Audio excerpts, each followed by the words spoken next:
São 50 anos de uma história que está marcada na vida de muita gente. Ela foi e continua sendo trilha sonora de amores e de desamores. Aos 23 anos, a professora de educação física resolveu largar o esporte.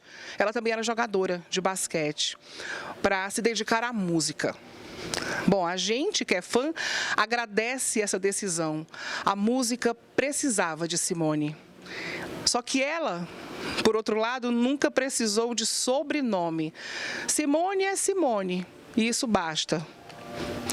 Capricorniana, do dia 25 de dezembro, ela nasceu bem no dia de Natal. Baiana arretada, como a gente diz aqui no Nordeste, ela é recordista de venda de discos e de público há 50 anos. Tanto que a turnê está sendo um grande sucesso por onde ela passa. E chegou a vez de Fortaleza receber de braços abertos Simone com o show Tô Voltando. Que bom que você está voltando, uma pessoa que nunca nem foi, porque você nunca saiu de perto da gente. Seja bem-vinda, Simone. Obrigada, Daniela. Obrigada a todos vocês. O Tô Voltando, a gente passou um período bem difícil, né? Por causa da pandemia, etc. e tal. É por isso que a turnê chama-se Tô Voltando. Além de ser uma música do meu disco bem emblemática, a gente viveu um período difícil, com tudo que o mundo passou e que nós passamos. Então é a volta à vida, a volta à liberdade, que a gente ficou um tempo cerceados, né, da liberdade. A volta ao toque, ao abraço. Essa é a celebração do Tô Voltando e, obviamente, da minha carreira, né, que agora já nos 51, né? Eu sou uma boa safra. Excelente safra, que com o tempo, igual um vinho, né?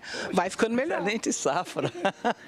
Agora, por falar nisso, Simone, na pandemia, você realmente foi esse respiro para muita gente. Você foi esse alívio, porque nós ficamos impossibilitados de estar com os nossos, né? O aniversário da minha mãe, eu tive que fazer chamada de vídeo. E você, na pandemia, toda semana tinha uma live. E muitas pessoas esperavam por isso. Era o momento de ver você ao vivo, de ver um artista que a gente gosta, onde você cantava. Foi momento para muita gente também se manter um pouco são nessa pandemia. Mas também seria uma espécie de você, enquanto artista, enquanto ser humano, no meio desse caos, dessa escuridão, também não sucumbir? Sim, também. Foi importantíssimo eu fazer as lives, mostrar, né, o que eu estava passando também, porque o artista, ele não podia, ninguém podia sair, ninguém podia se apresentar, ninguém podia fazer absolutamente nada. E se eu não fizesse as lives, eu acho que eu enlouqueceria, ou eu ficaria depressiva, alguma coisa ruim teria acontecido, acho, né? Mas foi importantíssimo eu mostrar, eu ir até as pessoas. Eu precisava dizer, olha, gente, o meu trabalho é cantar, o meu trabalho é fazer a alegria das pessoas, porque ninguém vai para um show para ficar triste, né? E quando eu comecei a fazer, a gente não tinha nós não tínhamos nenhum recurso técnico. Eu fiz apenas com um celular e pegava o violão, tocava. Como ser humano era importante eu tomar uma atitude, e como artista também, já que eu tinha a possibilidade de alcançar algumas pessoas e dizer para elas e levar um alento através da minha voz, através do meu canto, de às vezes até adentrar assim, hospitais. Era importante fazer, muito importante. Forma de entrar na casa das pessoas, né? Porque eu acompanhei várias das suas lives e eu via nos comentários a expectativa delas esperando chegar esse momento. Bom, foi um ano, né? Exatamente, dia 12 de abril, a gente começou e terminamos no dia 19 de abril, aniversário do Roberto. Sim. Que eu, né? que foi ontem. Verdade. É aniversário do Roberto. Fazer uma live por semana era como um show novo que você estava estreando. Era um trabalho enorme, era uma média de 12 horas por dia de trabalho. Eu contei com a ajuda de todos os músicos, de maestros, porque eu pedia, né, os BGs, eu pedia que eles mandassem a música para mim em determinado tom e que eu pudesse cantar em cima daquele BG que a gente chama, né? E eu cresci muito como ser humano, como pessoa, conheci muita gente depois disso, fui muito abraçada depois disso, e de pessoas agradecendo ao que eu tinha feito e eu também agradecendo ao que todos vocês fizeram por mim, né? De espalhar uma roda de energia, de luz e dizer, vamos lá, nós estamos juntos, né? Vamos, todo mundo torcendo por todo mundo, porque ali foi uma régua que foi passada no mundo e obviamente aqui aqui no país da gente. A gente estava conversando esses dias no Bom Dia Nordeste sobre esse assunto. A gente achava que que o ser humano ia ficar melhor depois da pandemia. Só que pelas notícias que a gente vem dando, pelo que tem chegado pra gente também, de tanta atrocidade, né? Parece que a gente está vivendo pequenos circos de terrores, assim. Parece que a gente está vivendo um roteiro de filme a cada notícia que a gente tem que dar, né, Simone? Então, infelizmente, não chegou para as pessoas aquela tragédia de se perder pessoas. Eu conheço pessoas que perderam pai e mãe ao mesmo tempo. E para outras pessoas parece que o mundo não é essa roda gigante, né? Que é, na verdade, uma grande roda gigante. O ser humano é perverso, né? Infelizmente, o ser humano é perverso. É ganancioso. E ele não aprende.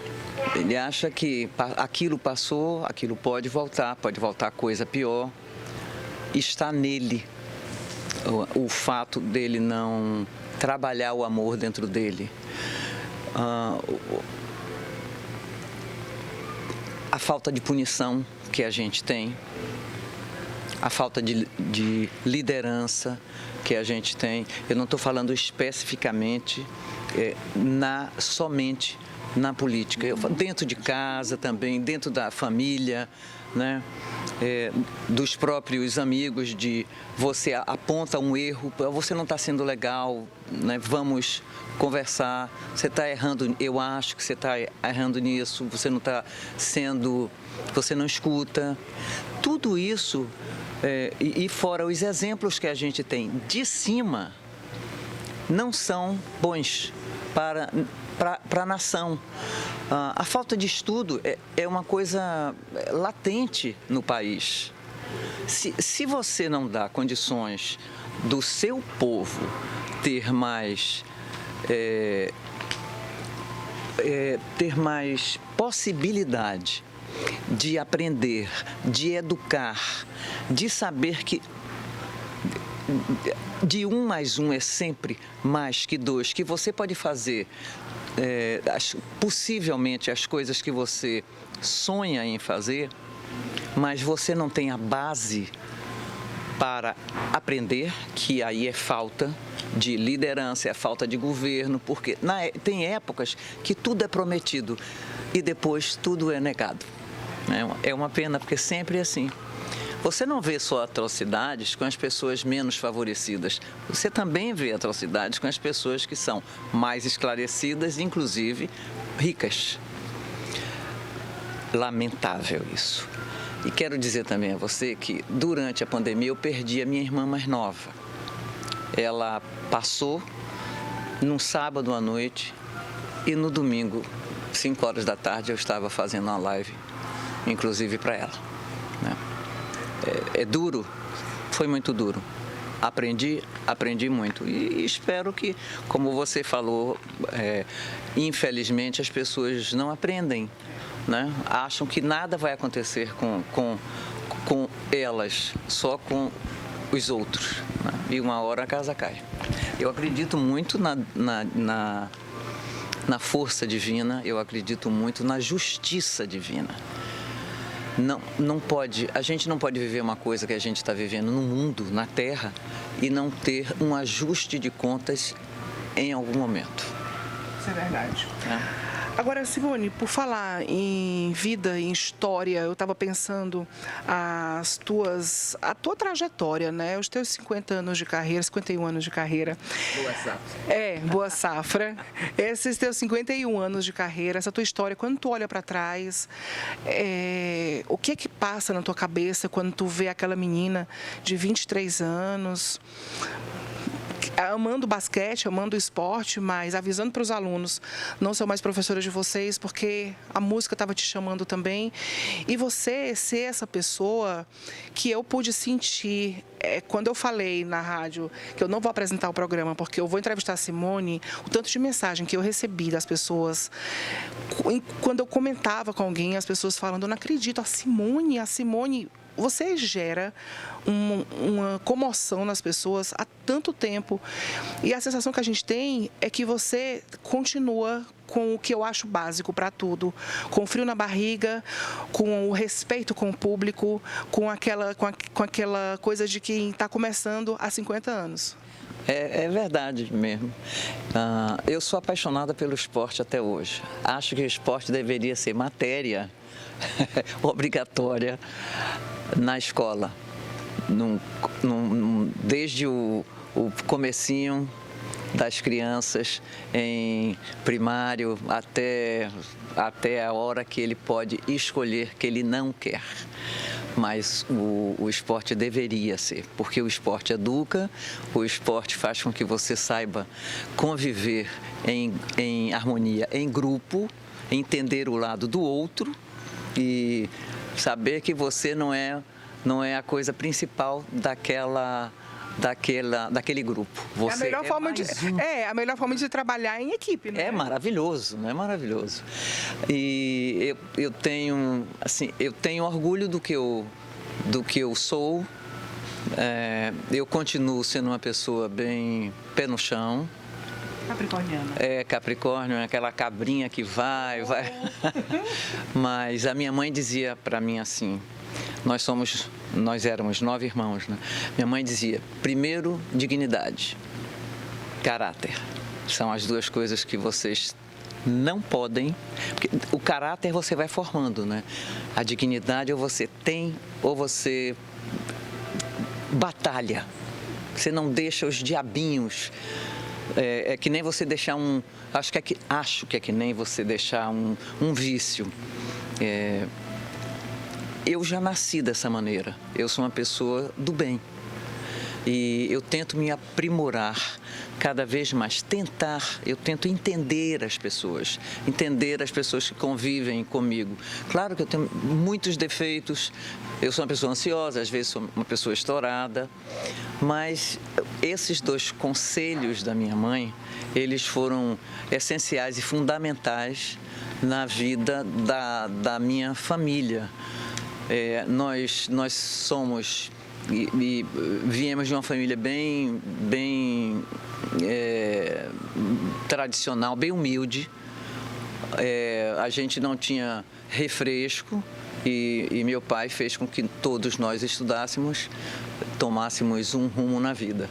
Aí, quando eu comecei a jogar e encontrei, por acaso, a música também fez parte da minha vida e faz parte da minha vida desde que eu nasci. Minha mãe tocava piano, minha mãe tocava violão, ela cantava, meu pai cantava, ele adorava a ópera. Então ele mostrou pra gente o que é a música, eles mostraram pra gente o que é. Eu vivi num ambiente musical, né? Sempre ouvindo alguma coisa, desde que fosse ópera, que era o gosto do meu pai mais, meu pai tinha um gosto mais sofisticado e minha mãe tinha um gosto mais popular. Quando apareceu, quando eu era criança, assim, tinha 8 anos de idade, eu fui a um parque de diversões que tinha perto da minha casa, lá na Fonte Nova, em Salvador. E nós tínhamos um ingresso para ir a um brinquedo ou então tomar um copo de suco, Nescau, Toddy, qualquer coisa assim. E eu tinha um parque de diversões com uma pessoa chamada, um senhor chamado Zé Coió, que ele, há pouco tempo ele faleceu. E ele fazia competições, assim, ou você cantava, ou você pegava um bambolê daquela época, botava. E eu fui me apresentar. Eu ganhei. Então, todo domingo eu ia lá cantar, porque eu ganhava os ingressos para poder distribuir com os meus irmãos. E aí a gente ia, os menores, né? E nós íamos. E a música foi entrando, mas eu nunca tive coragem de me apresentar um programa de calouros, como a minha mãe queria que eu fosse pro Chacrinha. Dizia, não tenho a menor possibilidade. E Deus me deu essa bênção de acontecer uma passagem assim comigo. É como se eu jogasse uma bola e fizesse uma cesta, e da cesta eu peguei o microfone. Que legal essa imagem. Eu fiz isso uma vez num especial da Globo. Eu dei a ideia. Eu jogo, venho, faço a bandeja, fazendo a bandeja, jogo a bola aí. E aí pego o microfone e aí começa o show. Que linda essa imagem. Legal. Inclusive, na entrevista que você me deu há uns 13 anos, você falou que que o basquete era como que fosse um grande balé, né? É um balé, né? O basquete, se você abaixa o som e você coloca uma música, é um balé. O esporte é maravilhoso. O esporte tinha que ser... O esporte faz uma pessoa, né? Forma a pessoa por dentro, vai dando iniciativas e fazendo que você fique você coloque o seu caráter intocável. O esporte é fantástico. E é aquela coisa, né, Simone, de você estar com a bola, no caso do basquete, e você quer fazer aquela cesta, mas você vai ter que ter a consciência de passar para outra pessoa, porque a cesta não vai ser sua. Nem sempre você tem o esporte. No caso, o basquete, a gente tinha uma equipe era Norminha, que era uma jogadora fantástica, Delci, jogadoras fantásticas, e tinham jogadoras que não eram tão fantásticas, como eu. Né? Como você pega a seleção uma década depois, que veio a Paula, a Hortência, Janete, Marta, mas tinha duas pessoas ali, duas jogadoras, principalmente a Paula e a Hortência, que elas sobressaíam. Mas também as outras pessoas eram boas. Então, você não pode botar um jogo só na mão de uma pessoa, porque tem hora... No basquete a gente fala, nossa, tá jogando até a mãe. Né? Tinha dias que a mão de uma pessoa está melhor, mão santa, né? O Oscar. Tem que resolver um problema, dá para ele. Obviamente, se você tem duas jogadoras que são maravilhosas, um ponto acima da curva, você tem que servi-las, né? E na vida funciona assim também. Na vida a gente também tem que passar a bola, às vezes, para alguém, para que a outra pessoa faça a cesta. Se você não tem condições de fazer, deixe que a outra pessoa faça. Aí você aprende. Né? É um ensinamento constante isso. É verdade. Eu só não aprendi ainda a dividir. Quando a Simone deu entrevista pra gente, eu falei, não, pelo amor de Deus, a entrevista é minha. Você dividiu o seu programa. Não, né? Mas aí eu tive que fazer o rebuliço com todo mundo, para que todo mundo trocasse de horário, para poder eu vir fazer a conversa. Senão eu ia passar a bola para outra pessoa, né? Tem coisas mas tem bola que a gente não passa. Tem sim. Simone, agora também eu queria conversar contigo sobre essa turnê, né? Você está vindo aí, viajando, chegou em Fortaleza. Os grandes sucessos vão estar nesse repertório aí do Tô Voltando. Eu passei a semana inteira, desde que a Lara confirmou para mim a entrevista, eu fiquei, pode ir armando o coreto e preparando aquele feijão preto que eu tô voltando. Olha, e aí eu fico pensando, os ouvintes do Bom Dia Nordeste, no sábado, que é quando a gente vai estar acompanhando essa entrevista, é o dia que tira o pé do acelerador, é o dia que a gente dá um tempo para as notícias ruins.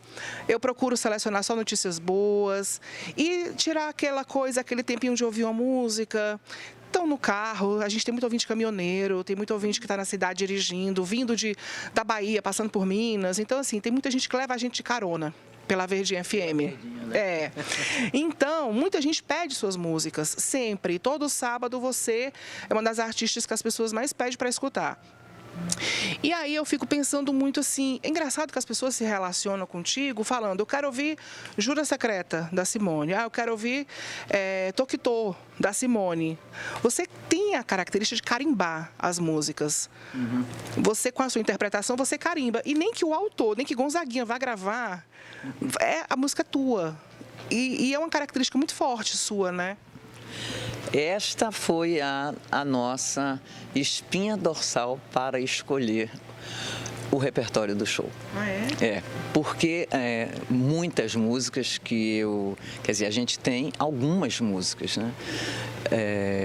Todas elas que foram lançadas por mim. Tem 2 músicas que não foram lançadas por mim. Uma é do Belchior, que é Divina Comédia Humana, e o Ex-Amor, que eu cantei junto com o Martinho quando eu fiz um disco, um trabalho, cantando só as músicas dele e dos parceiros dele. Eu acho a dificuldade que você tem de levantar um repertório para cantar 20 músicas num repertório recheado, graças ao bom Deus, de sucessos e de músicas que são conhecidas na minha voz. Acho que várias pessoas são assim, né? Vários cantores são assim. Eu lembro que uma vez me chamaram para cantar o Francis Raime me chamou para fazer o Atrás da Porta. Eu falei, não vou não. Não vou não. Não vou porque... Isso fez o que você faz. Não vou. Eu não vou. Tem músicas que eu não tenho coragem de cantar, sendo cantada por outras pessoas. Exemplo, Beatriz, que é uma música do Edu Lobo e do Chico, que eu acho uma obra-prima. E o que eu ouvi com o Bituca, aquilo me deixa numa sensação de plenitude incrível. E olhe que tem gente que canta maravilhosamente bem. Recentemente eu assisti ao show da Mônica Salmaço, que canta Beatriz, e eu falei, meu Deus do céu. Mas eu não tenho coragem. Não tenho coragem, não tenho voz para isso, não tenho. Eu falo para ela, o que eu estou dizendo aqui para você, eu falei para a Mônica, criatura de Deus, que coisa maravilhosa. E o show dela é maravilhoso, né? Então essas carimbadas que a gente dava e lançava a música, né? Música é um filho para a gente. É o filho do compositor que de repente ele entrega para você e aí você faz o que você acha que tem que fazer daquela música, cantar daquela maneira. Às vezes muda você se sente mais confortável, né? Mudando alguma coisinha e sendo perdoada pelos pais. Aí você vira dona, né, da música. E depois você joga. O mundo é o dono. Né? Mundo. Simone, agora também, a gente está quase chegando ao finalzinho, mas não tem como a gente não falar sobre o seu prêmio, né? Você foi a única brasileira a receber o prêmio pelo conjunto da obra no Grammy Latino de 2023. Para a gente é uma honra imensa ter você representando o nosso país. Como chegou nesse coração capricorniano isso? Foi assim, foi um turbilhão que chegou. Porque eu recebi a notícia de uma maneira muito ruim. Que coisa incrível, né? Eu recebi a notícia que era dizendo assim, ruim da maneira que eu recebi. Não, era uma brincadeira, foi uma brincadeira. Disse assim, eu tenho uma notícia horrível para te dar. Essa brincadeira que foi feita, a minha amiga perdeu um filho, o único filho dela, desta maneira que eu recebi a notícia da morte do filho dela. Nossa. Então, foi em ocasiões separadas, eu acho que eu estou fazendo uma confusão para explicar isso, mas a maneira que eu recebi a notícia, eu falei, fale, o que é que foi? Aí ele falou assim, o que é que você acha de ter ganho o Grammy por ser... Aí eu já não conseguia ouvir mais. Depois, quando a ficha começou a cair, gente, olha aqui como é que eu fico. Eu falei, meu Deus, como é que que vem dessa maneira neste ano de 50 anos de carreira, né? Porque foi ano passado. Que bênção que foi isso para mim, para minha cabeça, né? Foi como se carimbasse assim, dissesse, ó, tá aqui, fez, tá tudo aqui. E eu sou muito grata, não é um prêmio só meu, é um prêmio que vai para todos os compositores, para todos os músicos, para todos os técnicos, para todo mundo que está envolvido, que esteve envolvido comigo. Então, é a coisa do esporte, de novo, é a coisa do coletivo. Eu agradeci a todos e agradeço e ao fã-clube. Os fãs, esses são os meus, esse é o meu patrão. Né, que eu devo um respeito, tenho um respeito enorme pelo fã, enorme. Eu sou fã, eu sei como é que é, e sou intérprete, sou cantora e sei como é que é. Então foi um prêmio que veio abençoado. Pois é, e mais tarde está todo mundo junto para reverenciar essa artista que merece ser reverenciada pela gente. Simone comemorando aí 50 anos de carreira nessa turnê, única apresentação, né, Simone? Num espaço que está todo mundo já ansioso para te ver no palco, e aí você fica à vontade para chamar as pessoas, porque só diga como é que tem sido nessa sua temporada de viagem, né? Porque é cansativo, você está na cidade, chega em Fortaleza num dia, no outro dia já tem apresentação. Não sou mais nenhuma criança. Eu estou fazendo uma turnê pelo Brasil todo. Eu estou querendo fechar esta turnê, estou voltando, que está quase, né? E falta ainda algumas cidades. Mas a turnê tem sido recebida nos lugares por onde a gente passa muito bem. A gente fez, é um roteiro feliz, é um roteiro que conta uma história de 51 anos, 50 anos de carreira. Bem, ele é amarrado. De quem é a direção? Do Marcos Preto, a direção geral é minha. A direção. Claro, capricorniana. Não, é porque nós tivemos até pouco tempo de fazer dos ensaios, etc. Então, e o Marcos Preto, ele ajudou muito a fazer esse show. O Pupilo, que é o diretor musical, a gente trabalhou assim, coladinhos, sabe? Todo mundo, um grupo. Uhum. Eu gosto de ter esse bloco que a gente vai juntos. Eu tenho uma banda que tem... engrenagem, né? Cara, eu tenho uma banda que tem 2 meninos, um tem 24 anos, 25 anos, Nossa. Quer dizer, quando começou tinha 23. São crianças e fantásticos. Eu estou gostando muito de trabalhar com essa gente jovem, é importante demais essa troca, né? Porque eles chegaram para mim, eles não conheciam o meu repertório todo, ficava, como é essa? Eu falo, vamos lá. E são músicos profissionais, não, eles têm pouca idade, mas têm uma experiência, né, boa, e estão aprendendo também, e eu com eles, né? Tá sendo uma troca muito legal. Tem uma luz linda, um cenário lindo do Zeca Ratu. É um cenário que vem uma cigarra, vem a asa da cigarra, né? Um agradecimento ao Bituca, né? Ao Milton Nascimento. A luz foi feita junto com o Zeca Ratu, com o Catona, que é o designer, e tem uma equipe muito boa. A Nascimento, tem o Vicente, tem a Cibele, tem Dade, tem uma equipe muito boa, a Adriana Jorge, uma equipe bonita, sabe? Uma equipe que se abraçou. Tem a Dani, que está chegando aí amanhã para cuidar da minha voz, a Janaína, a Júnia. É um pessoal lindo, lindo, lindo. O Dark, cada um tem a sua função de cuidar daquilo, né? E no final a gente se abraça, a gente se beija, a gente comemora, é bom. E isso eu devo ao público. Ao público, pois é. Esse público que te ama tanto em Fortaleza. E você sente, né, esse amor do cearense por você, porque quando você vem... É uma pena que chegue, passe um dia, entendeu? Um dia é muito pouquinho, né, para passar na cidade e de... Olha, você que ama mar, será que dá tempo de dar um mergulho? Não dá. Amanhã, quer dizer, hoje, né, na verdade, é um dia que eu fico quieta,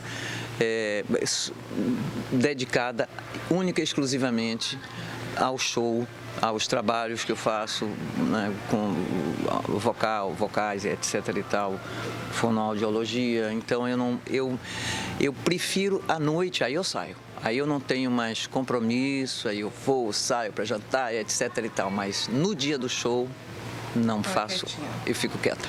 Então daqui de Fortaleza, qual é a cidade que vai te receber? Daqui a gente vai a São Paulo, acho que é pela terceira vez que a gente está indo a São Paulo. Depois a gente vai para o Rio de Janeiro, volta ao Rio de Janeiro, aí tem o norte, vai lá para cima. O país é grande, né? Tem alguns lugares do sul ainda, porque é um país bem grande, né? Eu espero fazer pelo menos as capitais. Acho que já foram feitas e outras mais, como está planejado. Pois então, como foi no show passado, há 13 anos? Simone, você é uma excelente companhia, você é uma ótima companhia, está voltando. E volte sempre. Estou aqui. Volte sempre, volte mais vezes, venha mais vezes, que a música precisa de você, mas a gente também precisa. Mas, obrigado. Muito obrigada. Obrigada, um beijo enorme para vocês da Verdinha, Verdes Mares. A gente está esperando vocês amanhã no Iguatemi Hall, às 9 horas da noite. Vamos lá. Tá? Até mais tarde. Até mais tarde. Amanhã não. Desculpa, vou voltar. A gente está esperando. Porque eu também, quando eu troquei de horário para apresentar o programa, eu também fiquei achando que era de madrugada, é de final de tarde. Eu entro no ar 5 da manhã, entrei hoje 4 da tarde. Nossa, mas... Como é que chama aquele negócio? É jet lag? É jet lag. Jet lag, ela chegou agora de viagem. É hoje, às 21 horas, no Iguatemi Hall. Eu, Simone, estou voltando.